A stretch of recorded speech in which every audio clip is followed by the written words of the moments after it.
പോഷകാംശങ്ങൾ നിറഞ്ഞ പച്ചപ്പയറിൻ്റെ കൂടെ സമീകൃത ആഹാരമായ മുട്ടയും ചേർത്ത് നമുക്ക് തോരനുണ്ടാക്കാം. അയൺ, പ്രോട്ടീനൊക്കെ കിട്ടുകയും ഒപ്പം നല്ല രുചിയും ഉണ്ടാവും. ശരീരഭാരം കുറയ്ക്കാനും ഉത്തമം. 1 സ്പൂൺ വെളിച്ചെണ്ണ ചൂടാക്കാം. കടുകും ഉഴുന്നും പൊട്ടിച്ച് നല്ല മണം വരുമ്പോൾ ഉള്ളി, പച്ചമുളക് കൂടെ കറിവേപ്പിലയും ചേർത്ത് വഴറ്റാം.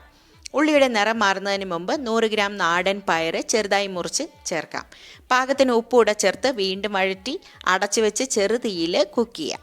പയർ വെന്ത് കഴിഞ്ഞിട്ട് 1 മുട്ട ചേർക്കാം. കൂടെ തന്നെ 1/4 കപ്പ് തേങ്ങ, 1/4 സ്പൂൺ ജീരകം, 1/4 സ്പൂൺ മഞ്ഞൾപ്പൊടി, 2 വെളുത്തുള്ളി, 2 ഉണക്കമുളക് കൂടെ ചേർത്ത് ചതച്ച് ചേർക്കാം.